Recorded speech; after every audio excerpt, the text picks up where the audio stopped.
वहीं exit poll में NDA की प्रचंड जीत के बाद वर्धा से भाजपा उम्मीदवार रामदास तडस ने क्या कहा, उन्हीं से बात की हमारे संवाददाता सुरेंद्र रामटेके ने।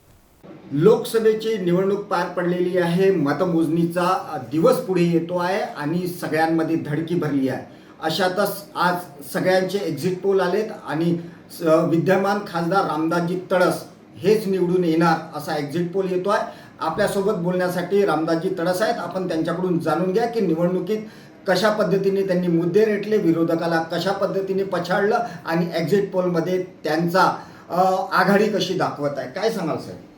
गेल्या 10 वर्षाच्या कार्यकालामध्ये या देशाचे यशस्वी प्रधानमंत्री नरेंद्र मोदींच्या नेतृत्वाखाली काम करत असताना या 10 वर्षाच्या कार्यकालामध्ये अनेक विकासाची कामे या ठिकाणी झाली आहेत आणि हाच अजेंडा घेऊन आम्ही जनतेपर्यंत गेलो आहे। आमचे आमदार गेले आहे।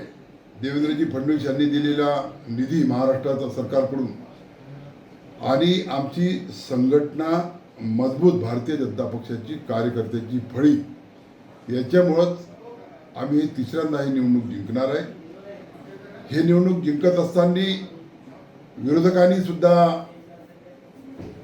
जातीवर निवडणूक नेण्याचं ठरवलं, परंतु जनतेने आखरी विकासाला या ठिकाणी मतदान केलं आणि तिसऱ्यांदा मी पुन्हा या ठिकाणी निवडून येणार आहे। विरोधकाचा आवाज होता, त्याला काय प्रश्न उत्तर? विरोधकांनी आवाज मोठा केला, पण तो आवाज फक्त मोठा होता परंतु मतदानाच्या रूपात रूपांतर झाला नाही। कारण आखरी या देशाचे प्रधानमंत्री नरेंद्र मोदीला तिसऱ्यांदा प्रधानमंत्री बनवायचं आहे हे लोकांनी ठरवून घेतलं होतं आणि म्हणून पुन्हा तिसऱ्यांदा मी या ठिकाणी निवडून येणार। पवार साहेब आणि मामा भाचेंनी खूप ताकद लावली असं बोलल्या जात होतं, काय त्यांचं पवार साहेबांबद्दल?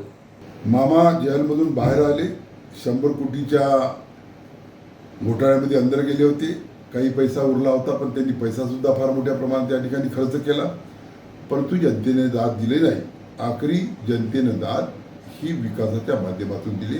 मी सर्वसाधारण कार्यकर्ता म्हणून या ठिकाणी गेल्या 10 वर्षापासून काम करतो आणि राजकारणात 40 वर्षापासून काम करतो, हे सुद्धा लोकांना माहीत आहे। 40 वर्षापासून राजकारण काम करत आहे, सर्वसामान्य म्हणून काम करतो आहे।